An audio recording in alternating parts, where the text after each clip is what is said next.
Suprabhatam. NRPS school की online शिक्षण कक्षाओं में विद्यालय के आप सभी विद्यार्थियों का हार्दिक स्वागत है। देखिए प्यारे बच्चों, बोर्ड की दृष्टि से जो आपको टॉपिक पढ़ाया गया कारक प्रकरण, ये अब लास्ट में फाइनल लेक्चर है। इसमें आपको समाप्ति की ओर ले जा रहे हैं, जिसमें अब संबंध कारक और अधिकरण कारक समझाया जाएगा, जो आपको ध्यान से समझना है। और बोर्ड पैटर्न पे आपको समझाया गया है भाई किसके रेखांकित करके भाई इसमें कौन सी व्यक्ति है, किस कारण से यहाँ आई है। तो आपको इस पूरे प्रकरण को जो 10 लेक्चर इसमें हुए कारक प्रकरण में, इनको ध्यान से और अच्छी तरह से पढ़ना है, सीरियसली अध्ययन करना है, आपको बहुत ही रुचिकर तरीके से पढ़ना है। अब आती है संबंध कारक षष्ठी विभक्ति। छठा जो कारक है वो संबंध कारक संबंध कारक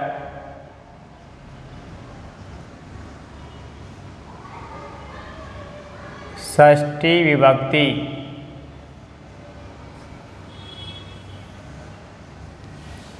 कारक प्रकरण में आपको बताया था भाई कारक मुख्य रूप से 6 ही होते हैं। संबंध और संबोधन को कारक नहीं मानते। क्यों नहीं मानते हैं? क्योंकि इस कारक का कर्ता के साथ साक्षात रूप से संबंध नहीं होता है। लेकिन लिखने और पढ़ने की दृष्टि से हम पूरे 8 पढ़ते हैं। तो षष्ठी विभक्ति, संबंध कारक षष्ठी विभक्ति।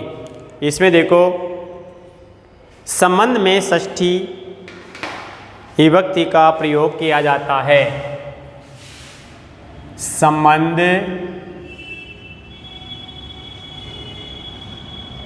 को प्रकट करने में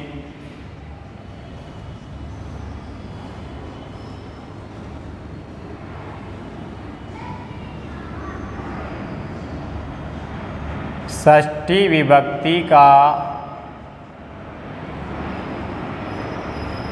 संबंध को प्रकट करने में षष्ठी विभक्ति का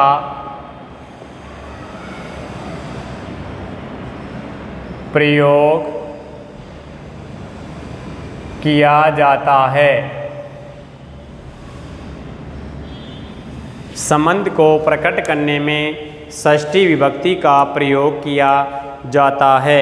जैसे रमेश है संस्कृतस्य पुस्तकम पठति, यानी आपसी संबंध को प्रकट करने के लिए वस्तु का हो, व्यक्ति का हो, किसी का भी हो, वहाँ षष्ठी विभक्ति का प्रयोग करते हैं। रमेश है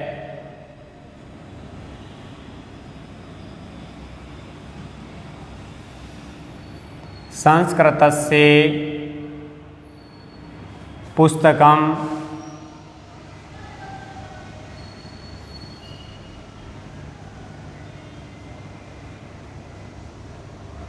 पठति। रमेश संस्कृत की पुस्तक पढ़ता है। यहाँ रमेश किसकी पुस्तक पढ़ रहा है? संस्कृत की। यानी रमेश का और पुस्तक का बीच का संबंध हो गया। वो किसकी पुस्तक पढ़ रहा है? वो संस्कृत की पुस्तक पढ़ रहा है। तो इसमें संस्कृत का पुस्तक से संबंध हो गया, रमेश से हो गया। तो इन दोनों का संबंध संस्कृत से है, इसलिए यहाँ संस्कृत शब्द में संस्कृत की षष्ठी विभक्ति संबंध कारक का प्रयोग किया गया है। समझ गए? यतस्य निर्धारणम दूसरा नियम है। नियम 1 था ये। नियम 2, यतस्य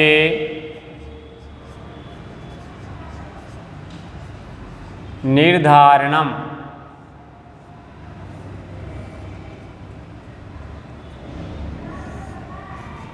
यतस्य निर्धारणम यानी जब बहुत में से किसी एक की यतस्य निर्धारणम अर्थात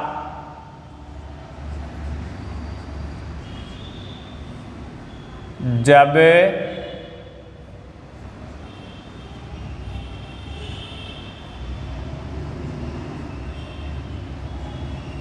बहुत में से अर्थात जब बहुत में से किसी एक की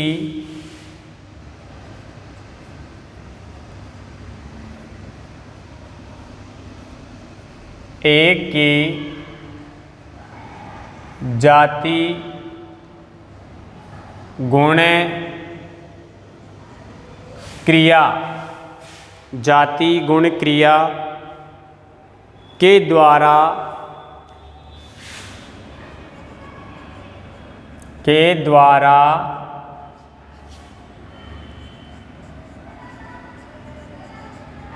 विशेषता प्रकट की जाती है या बताई जाती है,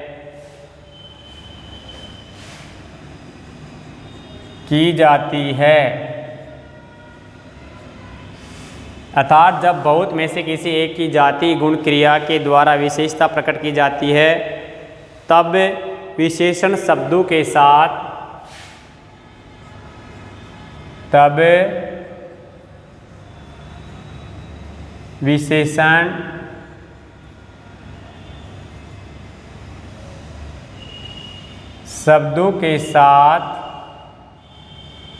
इष्टन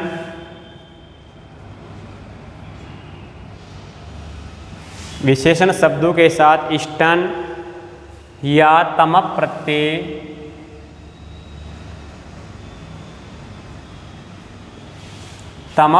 का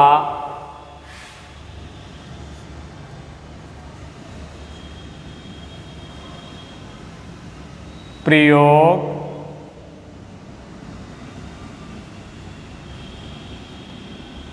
करते हैं।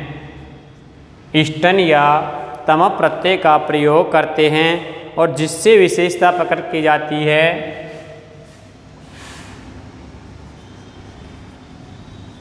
और जिससे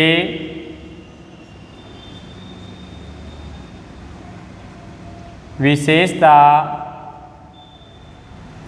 प्रकट की जाती है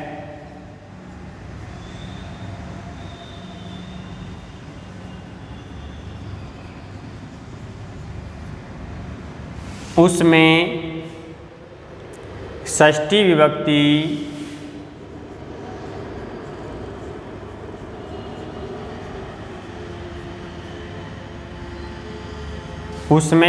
विभक्ति का प्रयोग किया जाता है।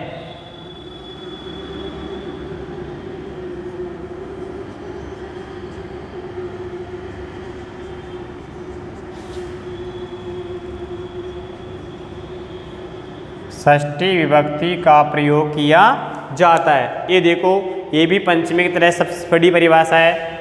यतस्य निर्धारण, यानी जिस समूह में से किसी एक की विशेषता के द्वारा या गुण कर्म जाति क्रिया के द्वारा विशेषता प्रकट की जाती है तो उस विशेषणवाचक शब्दों में इष्टन या तमप प्रत्यय का प्रयोग करते हैं। जो विशेषणवाचक शब्द वहाँ होता है इष्टन या तमप प्रत्यय के साथ उसका प्रयोग करते हैं और जिससे विशेषता प्रकट की जाती है और जिससे विशेषता को बताया जाता है उसमें षष्ठी विभक्ति का प्रयोग करते हैं। जैसे उदाहरण हैं कविनाम,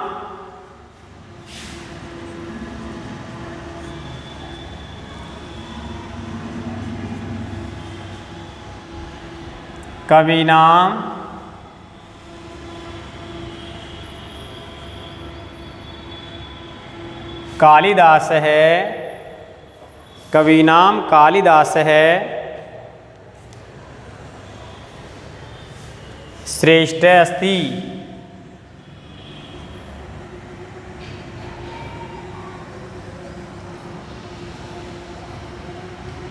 कविनाम कालिदास है, श्रेष्ठ अस्ति।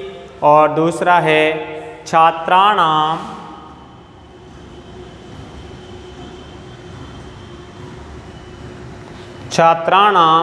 सुरेश है,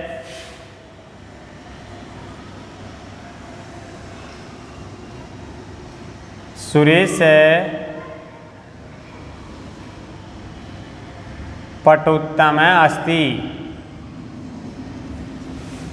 यहाँ दोनों वाक्यों में देखो कि दो या समूह, दो में से एक में तो पंचमी आती है, समूह में से किसी एक की विशेषता प्रकट की जाए तो वहाँ इष्टन और तमप प्रत्यय कर वहाँ तरप का करे थे, यहाँ तमप आ जाएगा। तो उस विशेषण शब्द के साथ जिसमें से उसकी विशेषता प्रकट की जा रही है उस विशेषणवाचक समूहवाचक शब्द में षष्ठी विभक्ति का प्रयोग करते हैं। यहाँ देखो कवि नाम कालिदास श्रेष्ठ अस्ति कि कवियों में कालिदास श्रेष्ठ है, यानी कालिदास किस में श्रेष्ठ है? कवियों में। तो कवि नाम में षष्ठी हो गई और श्रेष्ठ में इष्टन प्रत्यय आ गया, पटुत्तम में तम पाया गया। छात्राणाम सुरेश है पटुत्तम अस्ति, छात्रों में सुरेश चालाक है।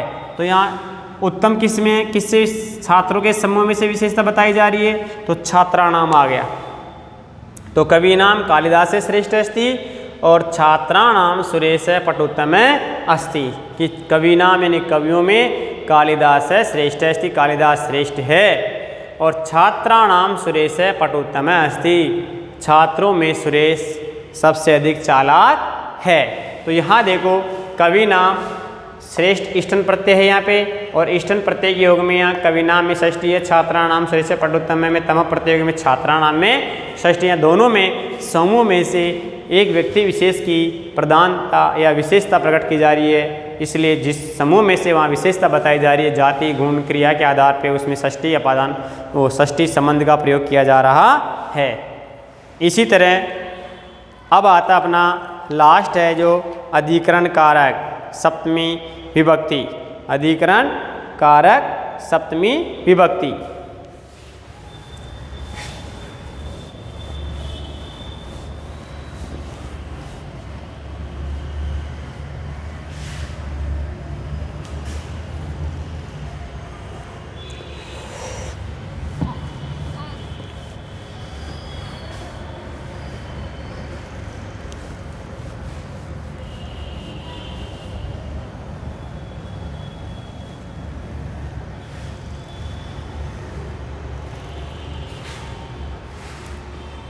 अधिकरण कारक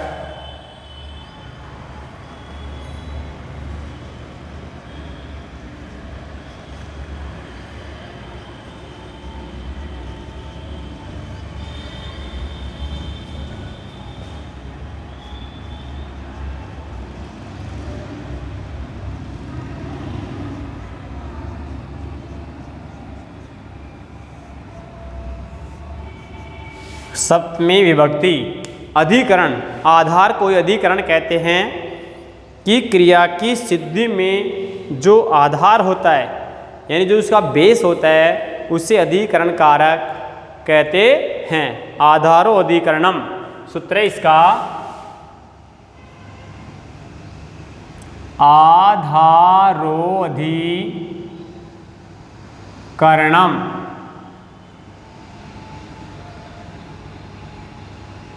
आधारो अधिकरणम, आधार कोई अधिकरण कारक कहते हैं। क्रिया की सिद्धि में अर्थात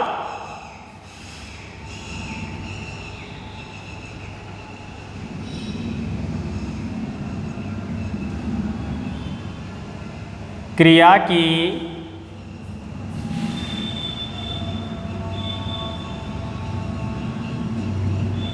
सिद्धि में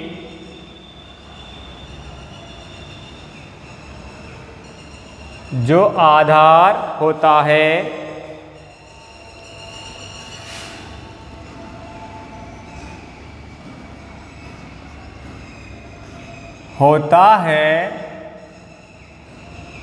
उसकी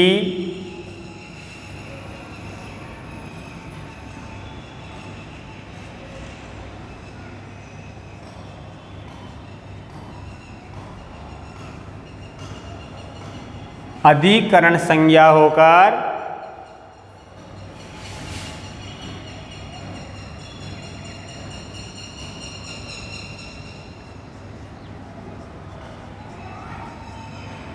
उसकी अधिकरण संज्ञा होकर सप्तमी विभक्ति का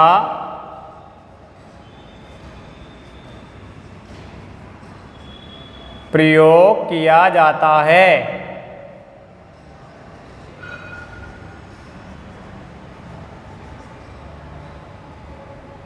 उसकी अधिकरण संज्ञा होकर सप्तमी विभक्ति का प्रयोग किया जाता है। सूत्र है आधारो अधिकरणम, अर्थात क्रिया की सिद्धि में जो आधार होता है, क्रिया का जो आधार होता है, स्थान होता है, उस स्थान विशेषवाचक शब्द में अधिकरण कारक सप्तमी का प्रयोग करते हैं। जैसे उदाहरण है नृपः सिंहासने तिष्ठति।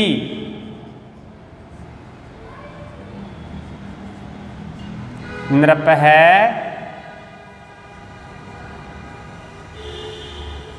सिंहासने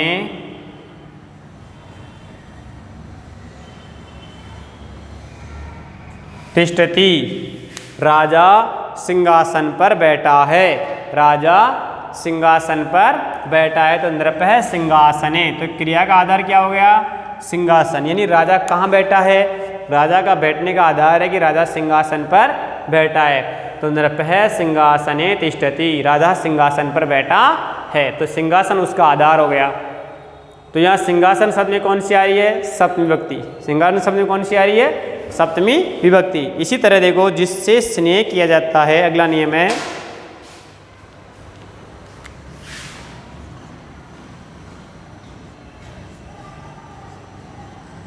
जिससे स्नेह किया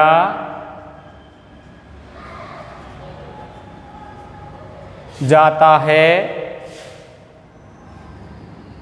जिससे स्नेह किया जाता है, उसमें सप्तमी विभक्ति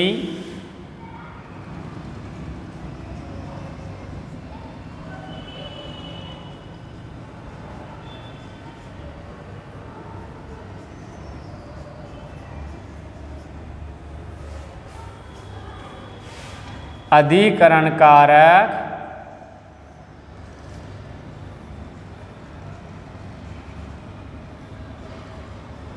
का प्रयोग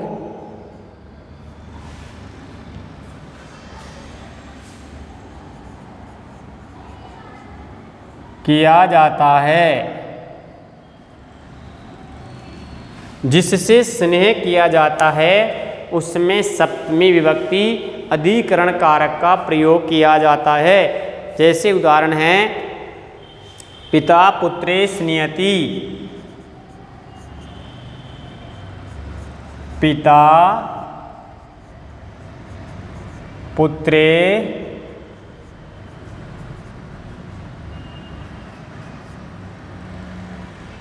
स्नियति कि पिता पुत्र से स्नेह करता है। या पिता किससे स्नेह कर रहा है? पुत्र से। तो पुत्रे शब्द में देखो अधिकरण कारक सप्तमी का प्रयोग हो रहा है, यानी पिता जिससे स्नेह किया जाता है उसमें अधिकरण कारक, यानी पिता पुत्र से स्नेह कर रहा है तो एक पुत्र से कहते पुत्रे शब्द में सप्तमी का प्रयोग किया गया है कि पिता पुत्र से स्नेह करता है।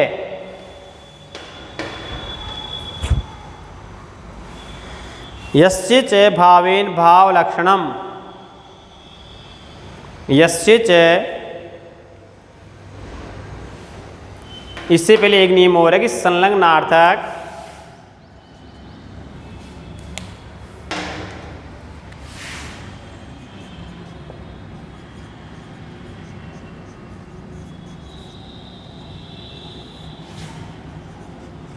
और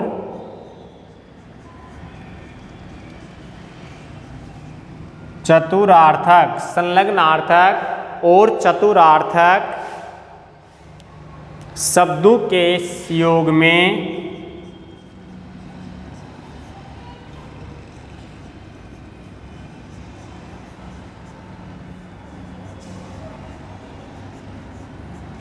संलग्नार्थक और चतुरार्थक शब्दों के योग में भी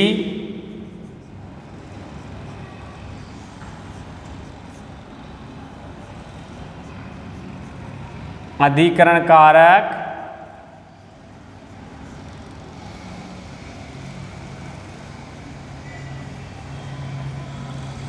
सप्तमी विभक्ति का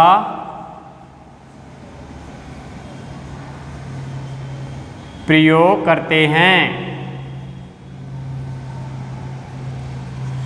संलग्नार्थक और चतुरार्थक शब्दों के योग में भी अधिकरण कारक सप्तमी विभक्ति का प्रयोग किया जाता है। जैसे बलदेवस्य कार्ये संलग्न अस्ति।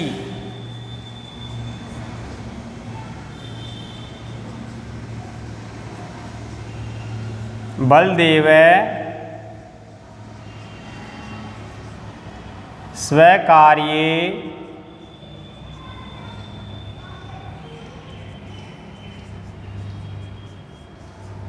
संलग्न अस्ति। जयदेवे संस्कृते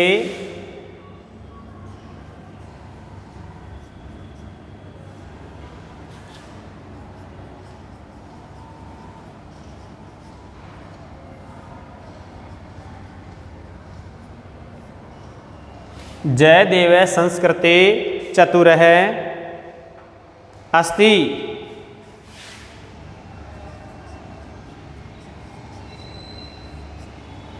कि बलदेव स्वकार्ये संलग्न अस्ति, यानी बलदेव अपने कार्य में संलग्न हैं। तो यहाँ स्व किस कार्य में संलग्न हो? स्व कार्य, अपने कार्य में। तो यहाँ संलग्न शब्द के योग में जो स्व कार्य शब्द है उसमें सप्तमी का प्रयोग हो रहा है। ऐसे जयदेव संस्कृते चतुरस्ति, तो संस्कृते शब्द में चतुर्थी वो सप्तमी है चतुर शब्द के योग में।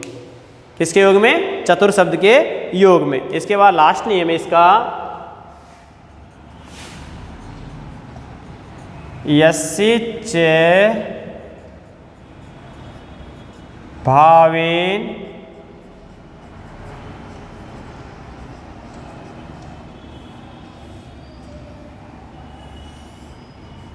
भाव लक्षणम, यस्य च भावेन भाव लक्षणम,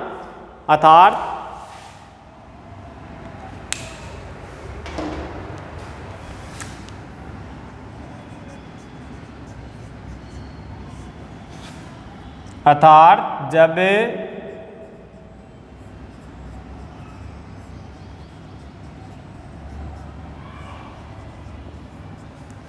जब एक क्रिया के बाद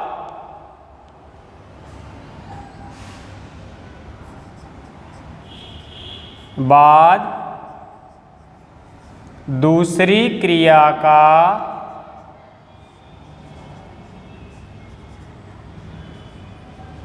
होना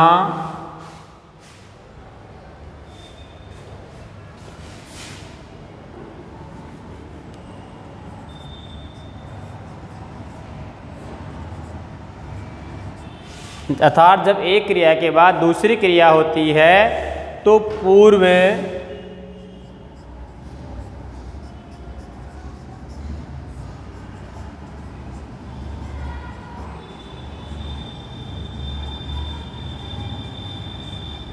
वाक्य में पूर्व क्रिया और उसके कर्ता में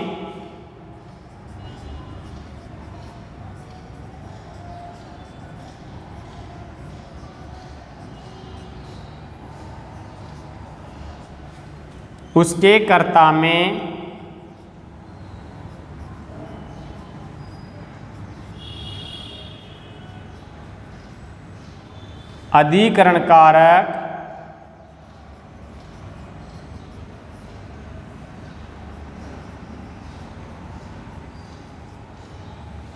सप्तमी विभक्ति का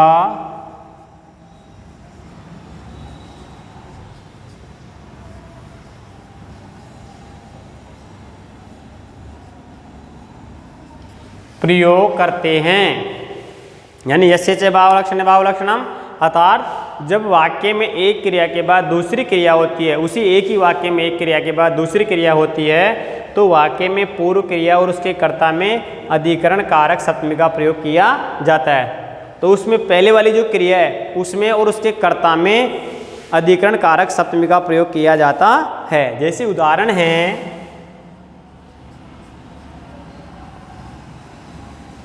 रामे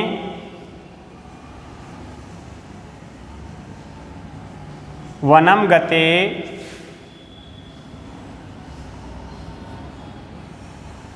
दशरथ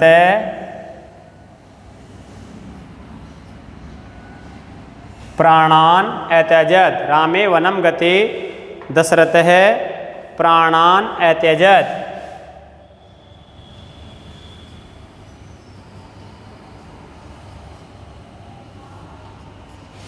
रामे वनम गते, राम के वन जाने पर दशरथ ने प्राणान अत्यजत, प्राणों को त्याग दिया।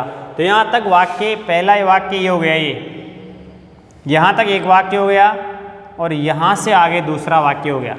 तो इस पहले वाक्य में नियम कह रहा है जब एक क्रिया के बाद दूसरी क्रिया होती है तो वाक्य में पूर्व क्रिया और उसके कर्ता में अधिकरण कारक सप्तमी का प्रयोग किया जाता है। समझ गए? दो वाक्य हो गए ना। तो पहले वाले वाक्य का कर्ता क्या है? रामे वनम गते। यहाँ तक समाप्त हो गई। राम के वन जाने पर। दूसरा वाक्य हो रहा है दशरथ ने प्राण त्यागे थे। तो रामे वनम गते, तो पहले वाली क्रिया में और कर्ता में, पहले वाली क्रिया है गते में सप्तमी अधिकरण कारक और रामे में सप्तमी अधिकरण कारक का प्रयोग किया गया है। क्यों? कि यतस्य निर्धारण अर्थात यस्य च भावलक्षणे भावलक्षणम इति सूत्रस्य योग। ये कारण लिख देंगे अपन। यस्य च भावलक्षणे भावेन भावलक्षणम इति सूत्रस्य योग। इस सूत्र के योग में यहाँ रामे और गते कर्ता और क्रिया में अधिकरण कारक सप्तमी का प्रयोग किया गया है। अब अपना होमवर्क नोट करिए। तो ये देखो प्यारे बच्चों, अपना ये कारक प्रकरण समाप्त होता है। बोर्ड की दृष्टि से ये आपके लिए बहुत ही महत्वपूर्ण है, तो आप इसको सीरियसली अध्ययन में लेंगे। तो गृह कार्य नोट करो। संबंध व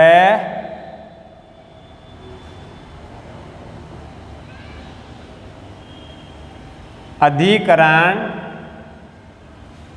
कारक की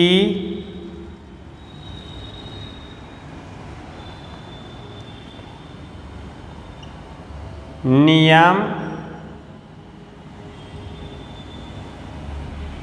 उदाहरण HW में लिखो व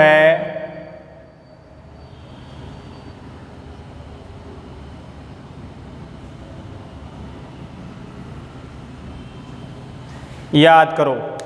यानी ये संबंध पहले बता दिया, ये अधिकरण कारक है। दोनों कारकों के नियम और उदाहरण 4 नियम इसके थे और 2-3 नियम उसके थे, वो आपको लिखने हैं और याद भी करने हैं। थैंक यू, धन्यवाद।